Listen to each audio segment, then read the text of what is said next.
Bonjour à tous, bienvenue donc pour ce live, bienvenue sur Radio TDH. Alors live matinal aujourd'hui, puisque 9 heures, j'espère que vous allez bien. Installez-vous, évidemment, prenez votre petit café, votre petit déjeuner si vous le souhaitez avec vous. Et d'ici 1 ou 2 minutes, on va commencer pour la présentation d'un super projet, pour le coup, vous allez voir, qui est original, qui est un projet d'habitation partagée et accompagnée, notamment pour les aspects du TDAH. Donc, j'ai le grand plaisir d'accueillir la coordinatrice et l'animatrice de ce projet. Et donc, d'ici 1 à 2 minutes, le temps que vous vous installiez, que vous arriviez, eh bien, on va commencer à vous présenter, en tout cas pas moi, mais je vais simplement accompagner aujourd'hui Alexandra sur cette question, mais vous présenter en fait ce projet hyper colloque qui, à mon sens, est à la fois original, puisque c'est la première fois que j'en entends parler, et aussi, à mon avis, indispensable. Donc on aura l'occasion, donc installez-vous, prenez le temps, et d'ici une petite minute, eh bien, on va commencer ensemble. N'hésitez pas à me dire si vous m'entendez bien également et si tout fonctionne de votre côté afin que, d'un point de vue technique, en tout cas, on soit raccord. Donc, n'hésitez pas. Bonjour déjà aux arrivants, aux spectateurs qui sont présents.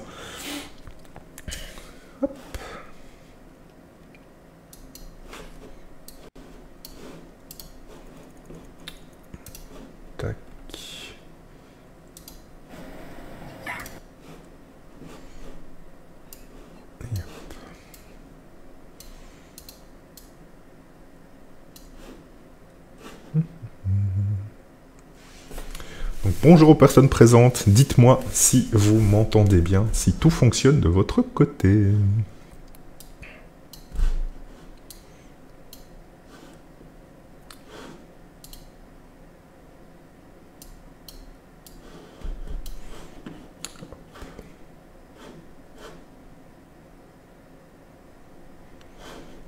Ok. Alors, ce que je propose, donc... Bonjour Stéphanie, bienvenue. Tout fonctionne bien, parfait. C'est super alors. Ce que je vous propose, c'est qu'on débute tout doucement. Donc, hop, je suis déjà avec donc Alexandra. Je vais mettre le live, voilà. Donc, bonjour Alexandra. Bonjour à tous.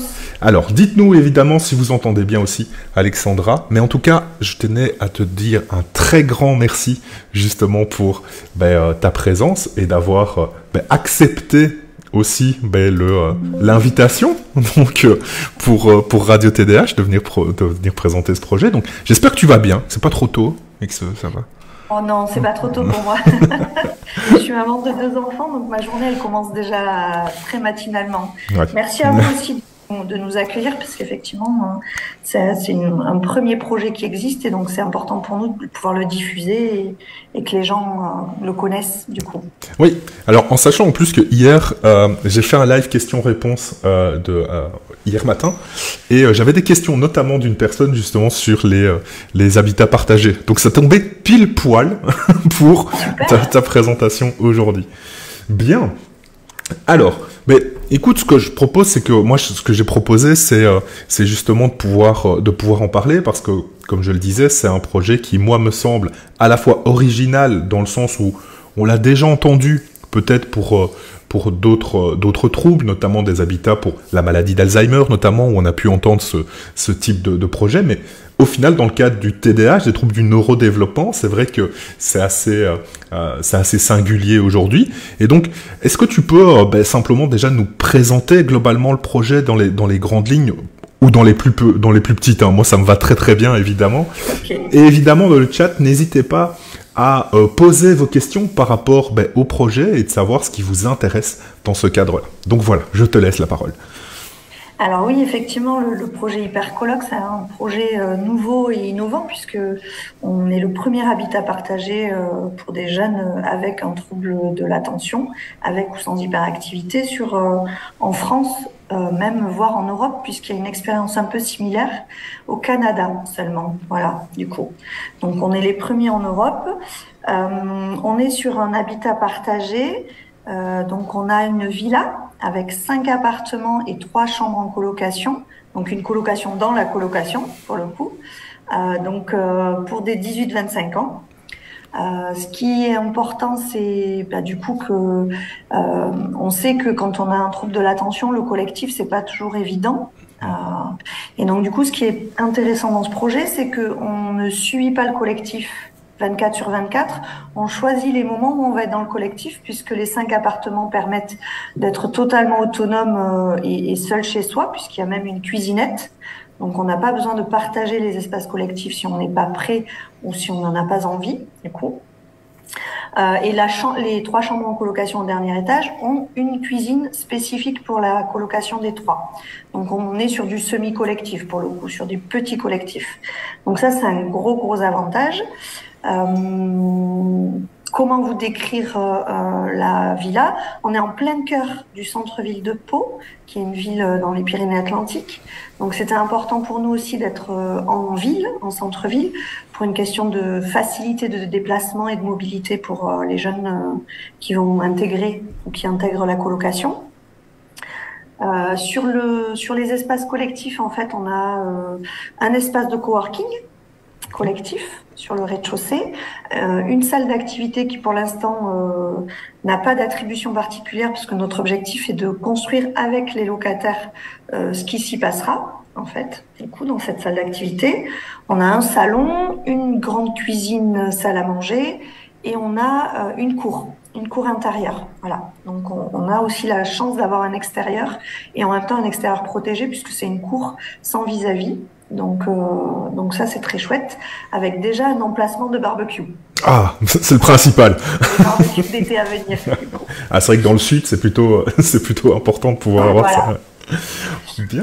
Donc ça c'est pour la partie logement. Donc c'est une villa qui a été rénovée, donc c'est tout neuf du coup. On accueille nos premiers locataires là en ce moment qui arrivent petit à petit. Du coup, il y a 8 places au total. Et donc pour pouvoir venir sur le projet, pour candidater sur la colocation, il y a effectivement quelques critères du coup. Donc avoir eu un diagnostic à minima, un bilan TDAH durant son enfance en fait, ou avoir une suspicion de TDAH par un professionnel qui accompagne le jeune, avoir entre 18 et 25 ans. Et avoir envie, d'une, de prendre son autonomie, et de deux, d'avoir envie de vivre une expérience en collectif, puisque c'est le propre de la colocation. Donc il faut avoir envie d'être dans le collectif par moment, du coup. Pour le projet en tant que tel, l'objectif c'est que ce soit une étape tremplin. On sait aujourd'hui que les jeunes de cette tranche d'âge-là avec un TDAH, soit ils sont en structure spécialisés, soit ils sont encore souvent, pour la plupart d'entre eux, en famille ou en colocation, mais avec des difficultés de vie dans une colocation plus classique. Voilà. Du fait de leurs troubles et des conséquences de leurs troubles au quotidien et de leurs difficultés sur certains aspects à gérer le quotidien. Donc, pour nous, c'était important de pouvoir proposer un projet où on les accompagne à gagner en autonomie par des outils, par un accompagnement avec des personnes plus spécialisées sur certains aspects selon leurs besoins. Et vraiment de les accompagner dans une première vie en colocation et une première autonomie dans un premier logement pour pouvoir après leur permettre de repartir sur un logement tout à fait classique, un appartement dans le privé ou chez des bailleurs sociaux ou dans des colocations, mais pas avec une étiquette TDAH. Voilà. Oui, c'est ça. C'est vraiment un projet qui est plus large simplement que de mettre des gens ensemble avec le même diagnostic ou la même suspicion au final, mais vraiment c'est un projet qui me semble bien plus large aussi sur la question justement du développement de l'autonomie dans ce cadre. Tout à fait.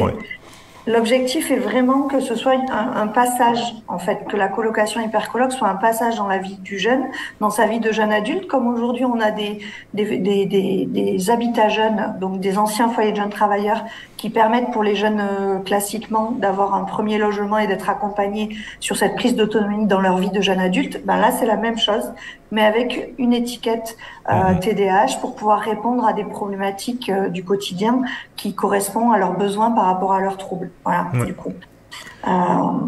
Donc ça, c'est vraiment l'objectif. Et l'objectif aussi, il est que c'est aussi pour ça qu'on est en cœur de ville. C'est aussi de pouvoir leur permettre petit à petit d'être des citoyens à part entière comme les autres. Voilà. Donc de s'intégrer dans la ville, de s'intégrer dans les activités de la ville, de loisirs, de culture, etc. Voilà, les accompagner sur tout ce champ-là également.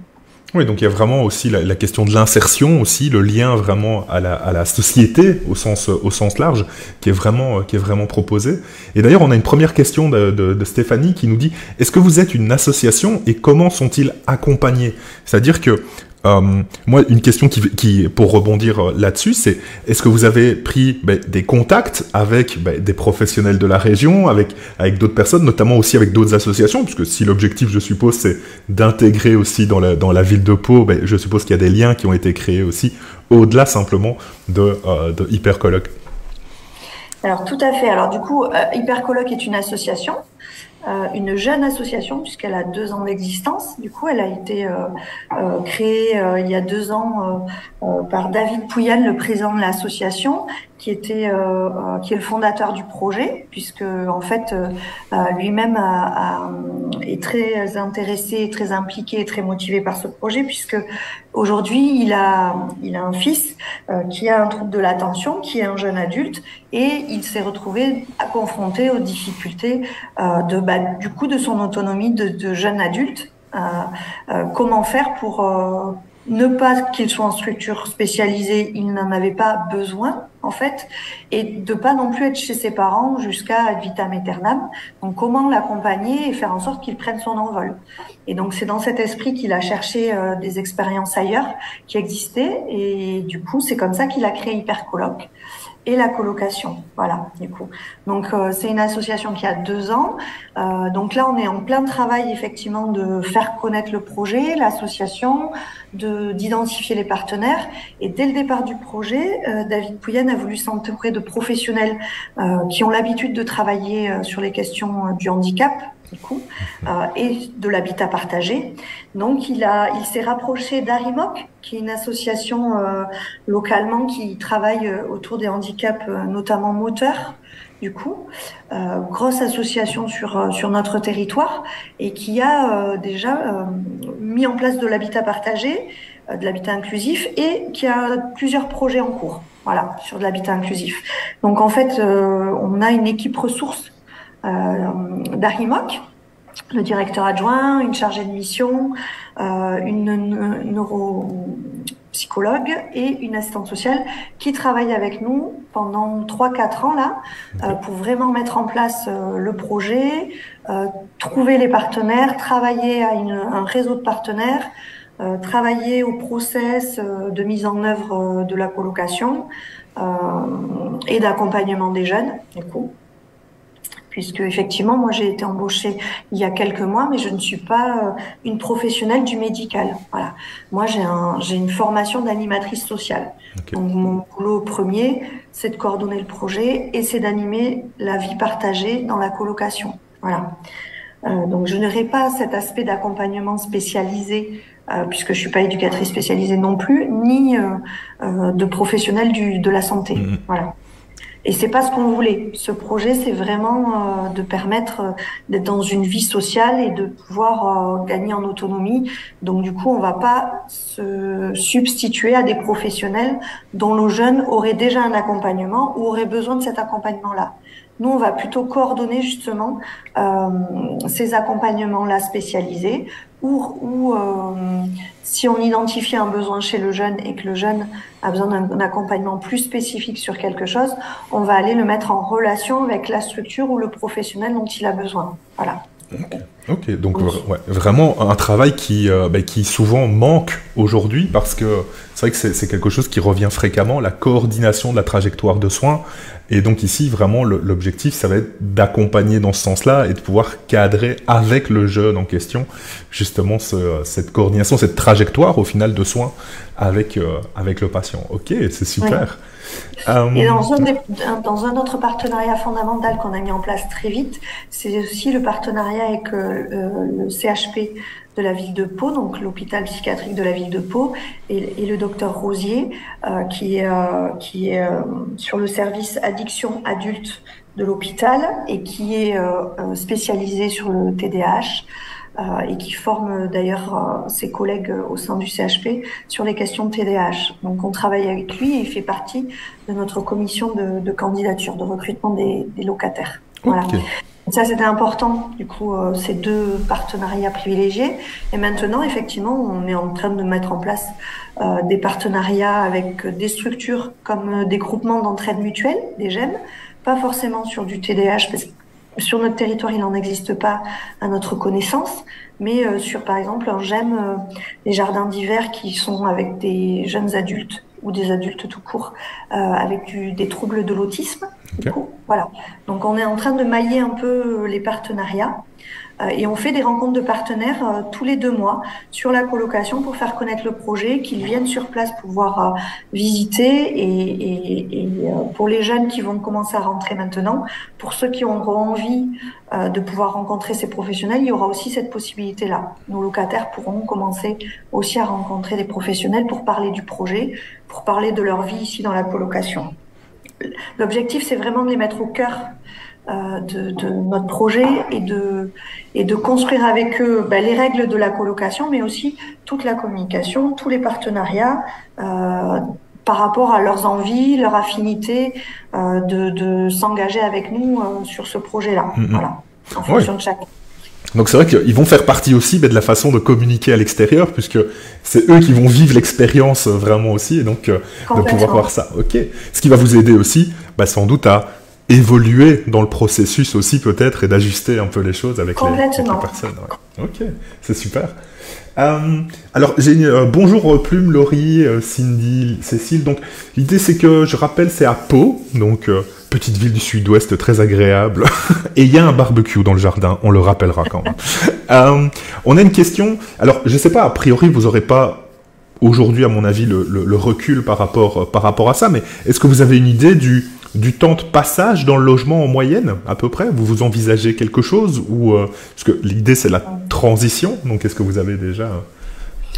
Non, on n'en a aucune idée parce qu'en fait, ça va en plus être lié à chaque jeune et à où est-ce qu'ils en font de leur autonomie sur les différents aspects de leur vie de jeune adulte, que ce soit la santé, que ce soit l'emploi, la formation, la gestion de son appartement, de sa gestion administrative de tout ce qui concerne ses papiers. Donc ça va être très spécifique à chaque jeune et où est-ce qu'il en est de ça. Ça va être très différent aussi sur leur capacité à gagner en autonomie. Une fois dans la colocation, on a tous des capacités différentes. Il y en a qui auront besoin de 2 ans pour acquérir les compétences de gestion de leur appartement. Il y en a d'autres en 6 mois, ce sera acquis. Ça va être très, très, très différent. Donc, on n'a pas posé de règles et on s'est dit qu'on allait voir aussi au fur et à mesure.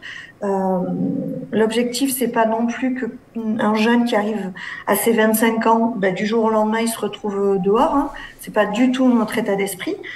S'il doit rester jusqu'à 26 ans, jusqu'à 27 ans, il restera, hein, du coup. L'idée, c'est aussi de se dire que les jeunes qui rentrent, on les accompagne à se fixer des objectifs atteignables. L'objectif, c'est qu'ils soient tout le temps dans la réussite et qu'on leur donne les moyens de pouvoir être accompagnés dans leur réussite.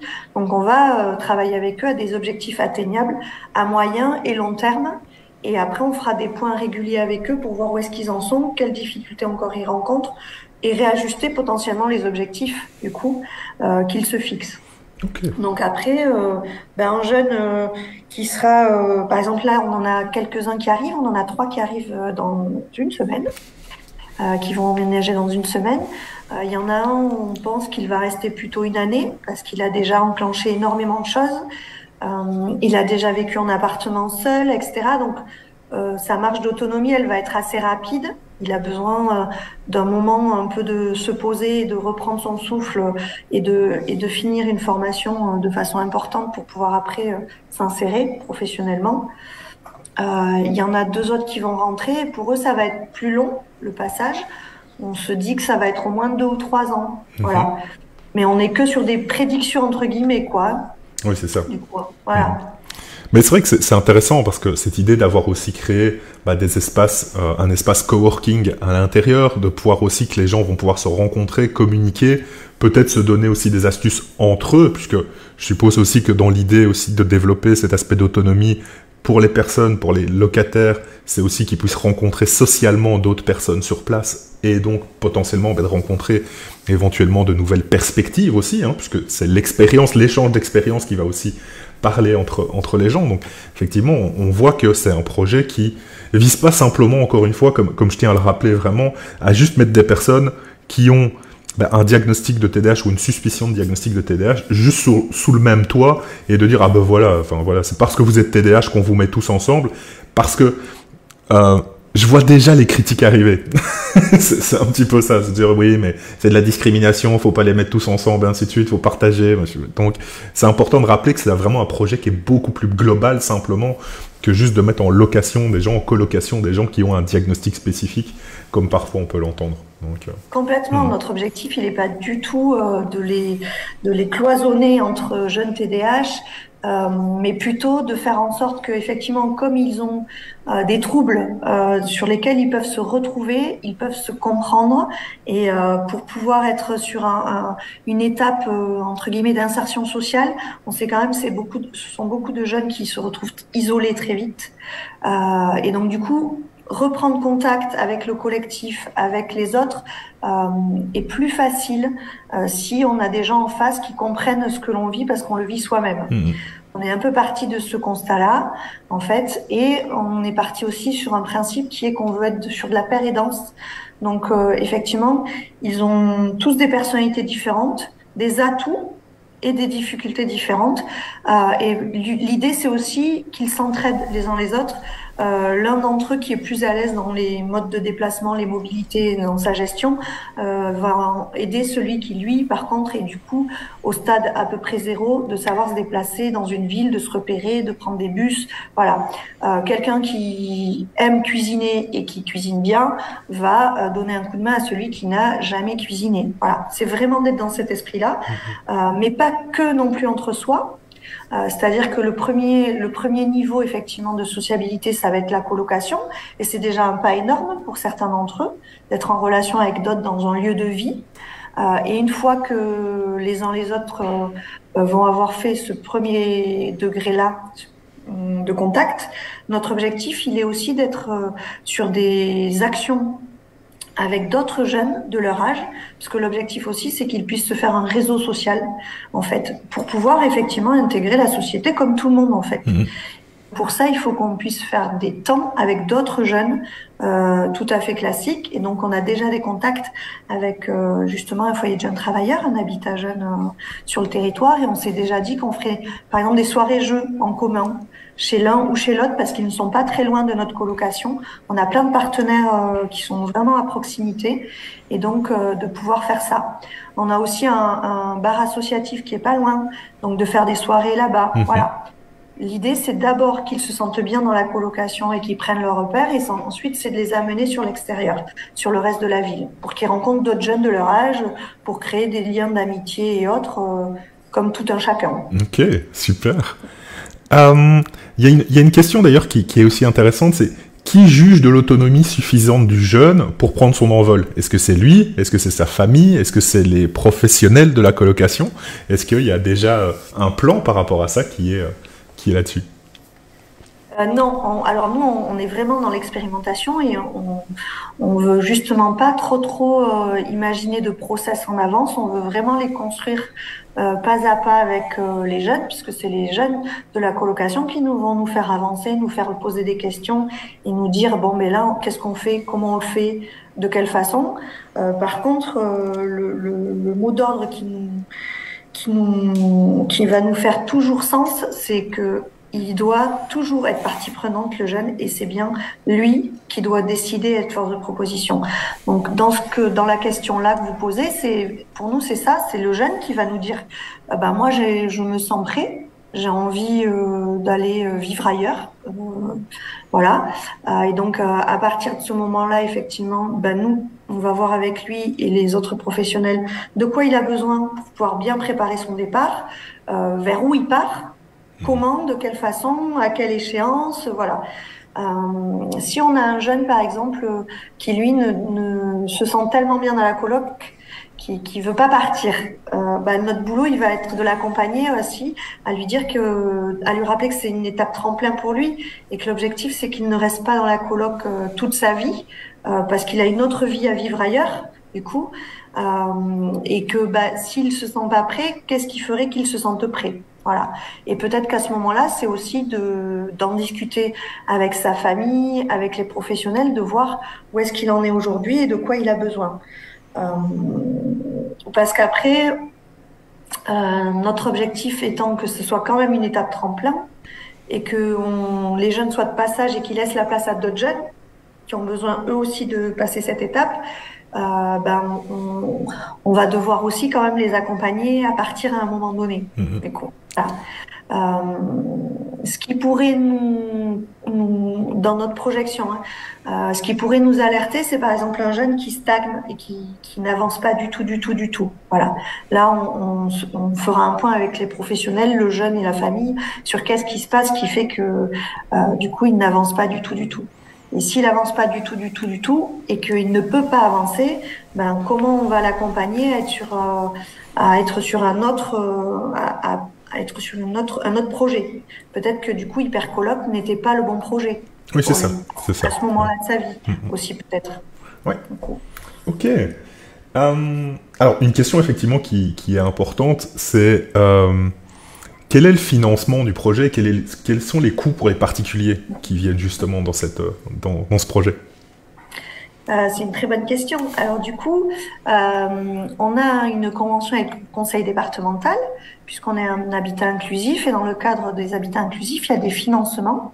Donc en fait, on a un financement du conseil départemental par jeune et par an, qui permet de financer un poste à temps plein de coordinatrice animatrice, du coup. Et ensuite, le reste des frais de fonctionnement d'Hypercoloc, c'est le loyer. C'est le loyer que vont régler les jeunes, du coup. Donc, un appartement, c'est 520 € charges comprises. Et une chambre en colocation, c'est 420 € charges comprises. Charges comprises, ça veut dire qu'en fait, dans la colocation, tous les frais de fluide, donc d'électricité, d'eau, il n'y a pas de gaz, donc font partie du prix. Internet fait partie du montant du loyer. L'assurance habitation, puisque c'est nous, propriétaires, qui avons une assurance, justement une assurance particulière pour les habitats inclusifs, qui assure et le propriétaire et les locataires, sur l'assurance habitation et l'assurance en responsabilité civile. Donc les jeunes n'ont pas besoin de prendre d'assurance. Et ensuite, on est ouvert à l'aide au logement, c'est-à-dire qu'un jeune qui rentre en colocation chez nous, c'est de la location meublée, c'est un bail en location meublée, il peut demander l'aide au logement de la CAF. Voilà, bien sûr. Du coup. Et en fonction des situations de chacun, ils ont une aide au logement, du coup. Voilà. Okay. Donc, effectivement, ça reste extrêmement accessible aussi malgré tout. Et encore une fois, c'est logique dans la pensée du projet en lui-même. Donc, vraiment assez intéressant aussi de voir que dans ce cadre-là, étant donné que le but, encore une fois, c'est transitoire, développer un projet aussi d'autonomie et ainsi de suite, mais que ça reste accessible pour atteindre, évidemment, ce type de projet. Ok. Alors, une autre question, effectivement, c'est... Alors, je pense que non, mais est-ce qu'ils vivent seuls ou est-ce qu'il y a des pros qui vivent avec eux, des professionnels? Je pense que, a priori, il n'y aura pas de professionnel directement, mais qui sait, peut-être, un professionnel TDAH entre 18 et 25 ans qui a le droit de postuler, peut-être. Et donc, au final, comment est géré le quotidien aussi? Effectivement, l'objectif étant que ce soit leur logement, que c'est chez eux et qu'ils prennent de l'autonomie, on n'est pas une structure. spécialisés. Donc, il n'y a pas de professionnels qui vivent sur place. Il n'y a même pas de professionnels 24 sur 24, du coup. Voilà. Il n'y a pas de système d'astreinte non plus. En fait, le projet, il a été conçu pour qu'il y ait 2 mi-temps de coordinatrices animatrices pour pouvoir couvrir les besoins sur la semaine et sur des week-ends. Et donc, en fait, on va être sur une flexibilité d'horaire en fonction des besoins du groupe, du collectif de jeunes. Déjà, on est sur l'animation de la vie partagée, donc a priori, on est plutôt sur des temps où les jeunes sont là, donc plutôt effectivement en fin d'après-midi et en soirée, et sur les week-ends. Pour faire du lien, animer la vie collective et puis ensuite voir aussi avec les jeunes ce qu'ils ont envie de faire en termes de soirée, en termes de repas partagés, en termes de sorties, voilà, plutôt dans cette idée-là. Donc ça veut dire que la nuit, il n'y a personne. Il peut y avoir des week-ends où il n'y a personne. Il peut y avoir des soirs où il n'y a personne, où ils sont qu'entre eux. Voilà. Du coup, donc ça c'est important. C'est pour ça aussi que il y a un système de candidature et que tout le monde ne peut pas venir sur la colocation. Il faut on s'assure que le jeune est en situation de pouvoir intégrer une colocation avec du collectif, avec d'autres, qu'il soit suffisamment autonome. Moi, je donne l'exemple souvent de, à minima, savoir s'ouvrir une boîte de conserve, une boîte de raviolis, les réchauffer au micro-ondes pour pouvoir manger quand même tous les jours. Même il sait pas cuisiner en tant que tel, au moins le minimum c'est ça, du coup, parce que nous, on sera pas là pour effectivement lui faire à manger. Donc ça, c'est le minimum d'autonomie qu'on attend du jeune. Voilà. Après, c'est plutôt là-dessus. Après, sur le reste de problématiques d'autonomie, c'est des choses qui se mettent en place et qui peuvent se gérer. Le jeune, il sait pas faire le ménage dans son appartement, c'est pas grave. On va l'accompagner à apprendre à le faire. Ouais. Voilà. Mais les besoins vitaux, entre guillemets, vraiment, le fait d'être capable de s'ouvrir au moins des boîtes de conserve pour manger, c'est le minimum d'autonomie attendu. Ok. Une question d'ailleurs qui rejoint celle de Cécile, c'est s'il y a un problème de stress par exemple, enfin qu'on a une crise par exemple anxieuse chez un des colocataires, effectivement, il n'y a personne sur place directement, mais je suppose qu'ils auront accès évidemment, étant donné les partenariats avec les différents professionnels, avec aussi les animatrices qui seront présentes a priori, seront accessibles au final pour les colocataires. Alors, c'est justement des choses auxquelles on a pensé. Donc, du coup, on veut travailler avec les jeunes sur ces questions de prévention. Justement, l'objectif, c'est qu'ils apprennent à se connaître et qu'ils se connaissent bien. Et donc, du coup, de pouvoir aussi aborder ces situations. S'il y en a un qui fait une crise, une crise de stress, d'angoisse ou de colère, d'énervement et donc de non-maîtrise des émotions, de façon générale, comment on gère, qu'est-ce qui se passe, qu'est-ce qu'on fait. Voilà.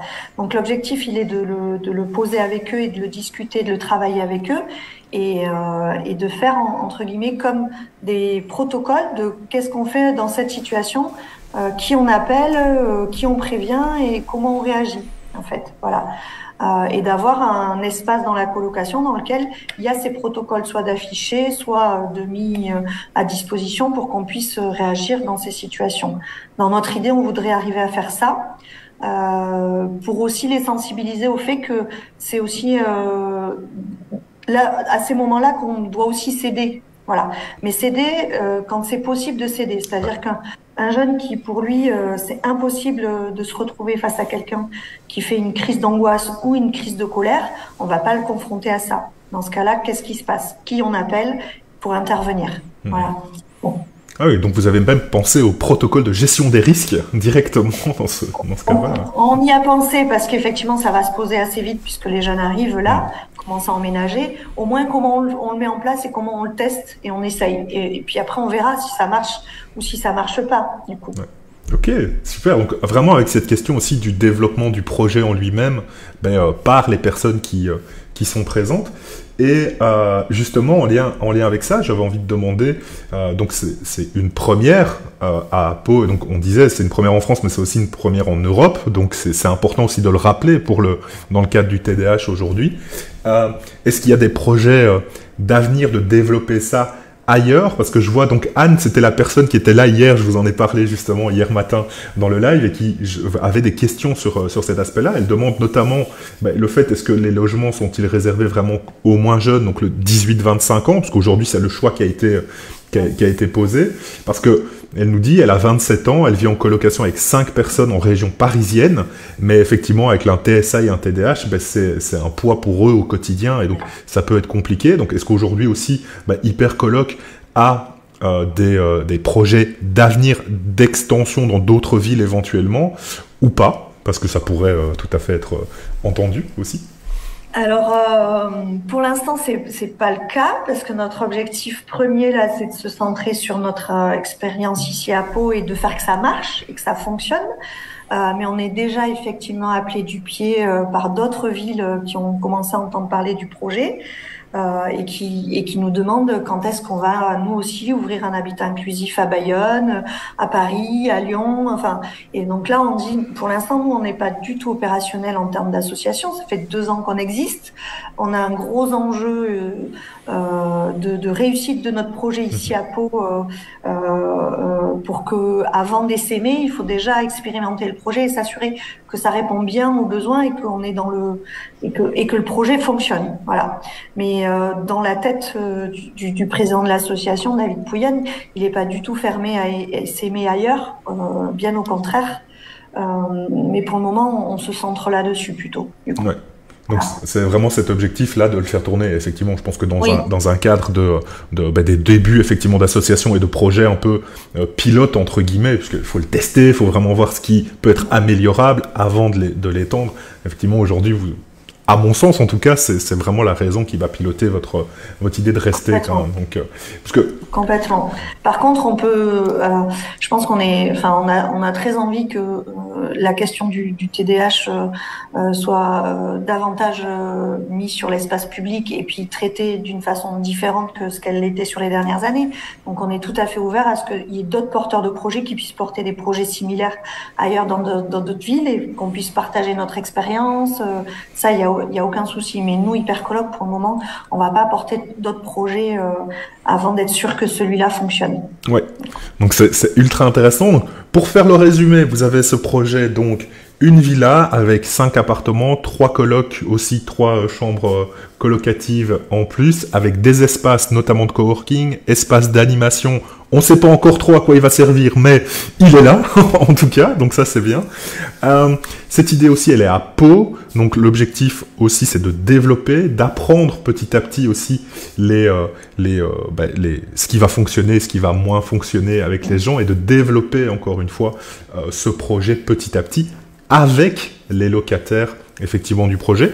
Donc semaine prochaine, c'est les premiers qui rentrent, ou alors il y en a déjà qui sont présents?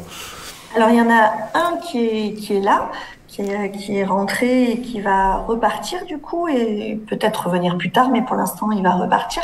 Et là, il y en a 3 qui arrivent, dont 2 jeunes hommes et une jeune fille, qui vont emménager, et à la fois certains dans des chambres en colocation et d'autres dans les appartements. Et on a encore 3 potentielles candidatures qui arrivent. Notre objectif là, c'était parce qu'on a expérimenté d'en faire rentrer un, et puis après on s'est aperçu que c'était pas une bonne chose, qu'il fallait les faire rentrer à minima par 2 pour qu'il y ait une dynamique qui se crée. Et donc du coup, on a ouvert pour le moment, momentanément, à d'autres publics, justement pour que celui qui est rentré soit pas seul. Donc on a d'autres jeunes qui ne sont pas TDAH, là il y en a un actuellement, mais c'est juste temporairement, c'est en attendant qu'il ait un appartement avec un foyer de jeunes travailleurs, voilà. Okay. Donc du coup on a fait ça pour qu'il y ait une vie quand même dans la colocation, un minimum. Et donc là, on en rentre 3. L'idée, c'est d'en rentrer 3 ou 4 d'ici cet été, d'ici juin, et d'arriver à avoir les 8 d'ici septembre, d'ici la rentrée. Ok. Voilà. Donc, effectivement, y aller aussi progressivement, et aussi le temps que le projet se fasse connaître aussi et de mettre en place différentes choses. Donc évidemment, ce lien il va être fait notamment avec les professionnels effectivement avec qui vous travaillez, puisque je suppose que eux aussi impliqués dans le projet doivent avoir en tête potentiellement certaines personnes qui seraient en attente et qui seraient effectivement intéressés par cet aspect-là. Et effectivement, l'idée de se dire que la colocation tout seul, c'est difficile. C'est un petit peu ça. Donc effectivement, les faire rentrer par deux, ça a peut-être du sens de le voir comme ça. Ok.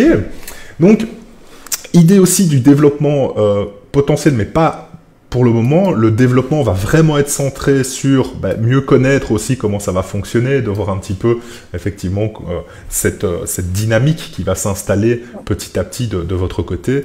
Je trouve ça extrêmement aussi intéressant que vous ayez des liens, notamment avec le département. Ça a l'air bête, mais ça montre aussi l'investissement des villes, l'investissement des départements dans ce type de projet. Donc, un aspect extrêmement positif, évidemment, à garder en tête, puisque on se plaint toujours justement du manque d'investissement, du manque d'intégration par rapport à ça.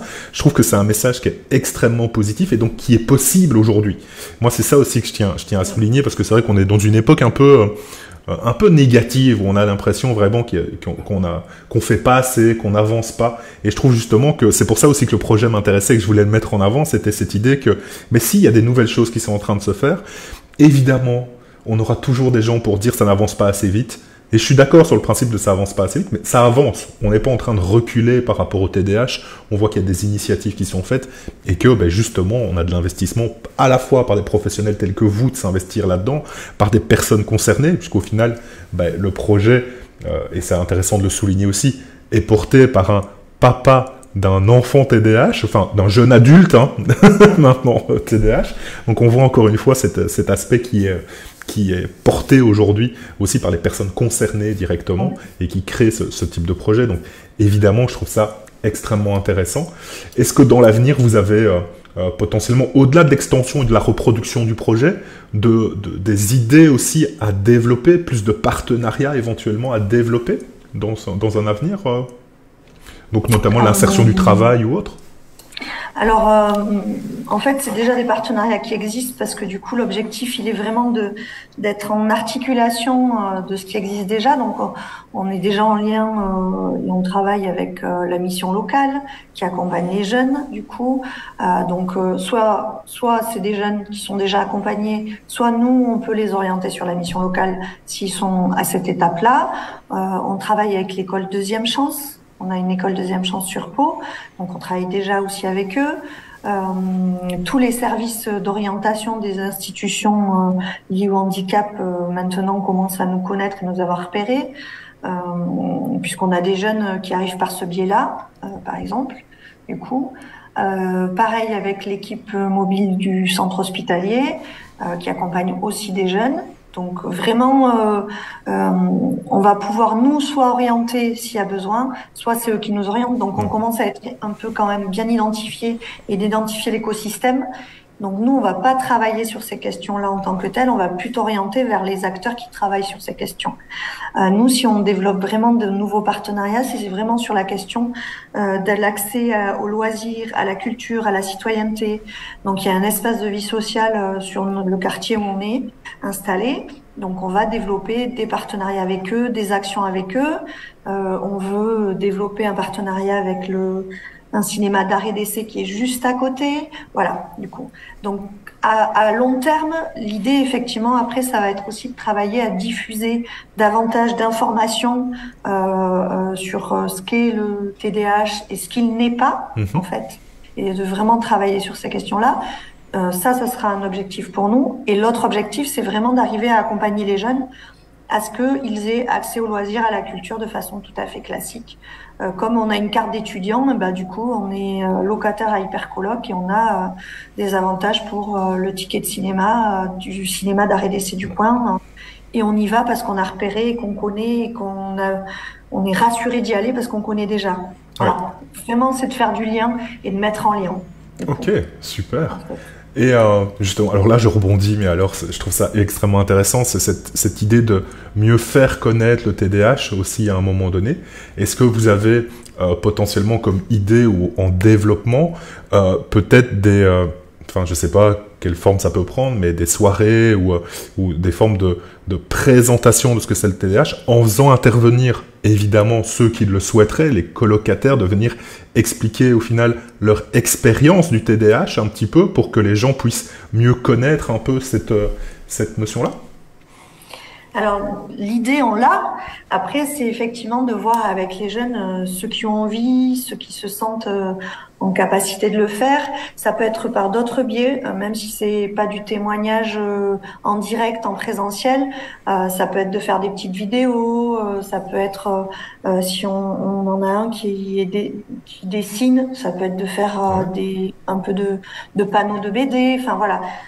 Des idées, on en a plein. Après, l'idée, c'est de les confronter aux envies et aux capacités des jeunes qu'on a, en fait, et de voir avec eux. Après, l'association en tant que telle, nous, professionnels, on peut.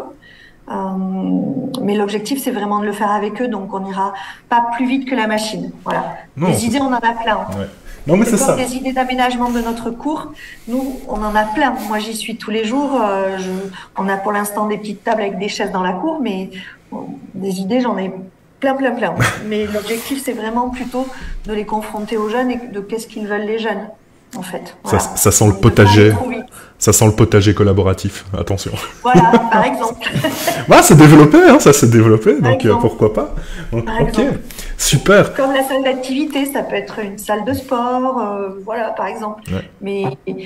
Mais c'est les jeunes, au final, qu'est-ce que eux ils veulent en faire. Et s'ils veulent rien en faire, ben d'accepter aussi qu'ils veulent rien en faire. Voilà. Du coup. Ouais. Ok. De pas, en tout cas, aller trop vite et de pas penser à leur place et ne pas faire à leur place. Ça, pour nous, c'est très très important. Bah oui, ça serait contre-productif par rapport au projet de base du développement de l'autonomie et de l'investissement de ces jeunes dans leur travail. Ok, super. Bah en tout cas, je tenais déjà à vous remercier énormément pour ce type de projet. Je pense que les personnes qui sont là sont tout à fait d'accord parce qu'effectivement, on a un super projet. Bravo, c'est courageux, c'est un très beau projet à développer d'ailleurs. Il y a pas mal de gens qui vont avoir cette idée de se dire que c'est ce type de projet aussi qui, dans l'avenir, a un sens, a un intérêt. Donc, je rappelle aussi pour les personnes qui sont présentes ou qui nous écouteront d'ailleurs en différé que Hypercolloque est ouvert aussi à partager son expérience avec des personnes qui souhaiteraient mettre ça en place dans différents lieux, puisqu'ils sont dans cette phase un peu d'expérimentation et de mise en place du projet. Donc, mais ils sont prêts à partager cette expérience-là pour cette jeune association qui est mise en place. Donc, évidemment, oui, Christine, tout à fait important de veiller à ne pas tomber dans l'assistanat, et donc on entend bien que c'est pas du tout l'objectif de ce type d'approche. Donc évidemment, je tiens à dire un grand merci et félicitations en tout cas pour ce beau projet qui est en place, qui ne fait au final que débuter, puisque l'idée c'est de voir qu'il va s'améliorer, qu'il va progresser petit à petit. Si aujourd'hui on souhaite transmettre l'information à des jeunes, encore une fois 18-25 ans, qui ont un diagnostic de TDAH ou qui sont dans une suspicion de TDAH, mais quand même appuyés par un professionnel et qui souhaitent vous contacter, comment peuvent-ils le faire aujourd'hui ? Alors, ils peuvent prendre contact par mail à hello, donc hello comme hello en anglais, HE2LO, @hypercolloque, donc hypercolloque, hyper avec un S parce qu'on est tous hyper super, du coup, colloque, accroché.com, donc hello@hypercolloque.com, ou alors par téléphone au 06 40 28 51 76. Ok. Est-ce qu'il y a, je sais que oui, mais je mettrai aussi, donc je remettrai l'adresse mail, je remettrai aussi le numéro de téléphone de contact, une page Facebook également qui présente le projet. Est-ce qu'il y a un site internet ou pas non, pas pour l'instant. Oh, okay. L'idée c'est que c'est pareil, on le travaille et qu'on le construise aussi avec les jeunes parce que pour l'instant il faut qu'on ait de la matière pour le faire vivre le site. Donc du coup, tant qu'on n'a pas de jeunes, ça nous paraissait pas très pertinent de faire un site internet. Du coup, alors qu'une page Facebook, on peut quand même alimenter des choses. Mais après, l'idée de la page Facebook, c'est pareil, c'est que on travaille avec les jeunes à qu'est-ce qu'on diffuse, qu'est-ce qu'on y met, qu'est-ce qu'on publie dessus, et qu'ils participent à l'animation de cette page. Ok, super. Donc, dans l'avenir, on va continuer évidemment à suivre ça. Je serais très content, alors je fais une invitation à l'avance, je serais très content qu'on refasse peut-être un point d'ici 6 mois ou 1 an, de voir comment le projet a évolué, pour voir un petit peu quelles sont les nouveautés, quels sont justement peut-être l'investissement de ces jeunes, et potentiellement, pourquoi pas, inviter un de ces jeunes qui le souhaiterait à expliquer un petit peu cette démarche. Je trouve que ça pourrait être très intéressant. Ça serait super. Ouais, je trouverais ça très intéressant. Un petit mot de la fin, peut-être, pour justement ce projet, pour essayer de voir un peu, faire passer un message, éventuellement, par rapport à tout ça. Merci beaucoup déjà, parce que pour nous c'est important de pouvoir diffuser ce projet pour que il fonctionne et qu'il marche. Avec grand plaisir, on reviendra dans 6 mois, et puis j'espère avec des jeunes qui seront là derrière la caméra aussi, pour pouvoir témoigner de ce qu'ils vivent dans la colocation d'Hypercoloc. Et puis effectivement, moi j'encourage toutes les personnes qui auraient envie de porter ce type de projet pour essaimer ailleurs, de prendre contact avec nous avec grand plaisir. Plus on sera nombreux à porter des initiatives citoyennes en faveur de l'intégration des jeunes TDAH ou des moins jeunes, et sur ce qu'est vraiment réellement le TDAH, et sortir des idées préconçues et de représentations qu'on a, et plus on vivra bien tous ensemble, avec ou sans TDAH. Voilà. Ouais. En tout cas, c'est un très très beau message de fin justement pour la présentation. Donc encore, un grand merci Alexandra pour la présentation. Ça me fait très plaisir de pouvoir participer un petit peu à la communication et au passage au final de ce type de projet. Donc je sais que tu as un rendez-vous juste après, donc je vais pas te tenir trop longtemps. Donc encore un très grand merci. Je vais te souhaiter une excellente journée évidemment, et bonne continuation évidemment pour ce beau projet. N'hésitez pas aussi à communiquer, à transmettre. Moi personnellement, je serais extrêmement content d'avoir des nouvelles, même plus fréquemment, pour pouvoir transmettre ces informations petit à petit. Je vais mettre tout ça sur la page aussi, la page Facebook, de mettre justement les liens de communication et ainsi de suite. Et comme ça, j'espère évidemment que ce projet se pérennisera, et surtout pourra aider justement ces jeunes à atteindre l'autonomie attendue, puisque c'est vraiment l'objectif, l'autonomie et la transition, l'insertion aussi dans la vie citoyenne, au sens large. Donc, un très très grand merci. Merci à vous. Merci. De notre soleil palois. Il fait un grand soleil chez nous. Ouais, moi je suis On vous envoie un peu de soleil. Moi je suis dans le Lot et j'ai plein de soleil aussi, donc moi ça me va très très bien.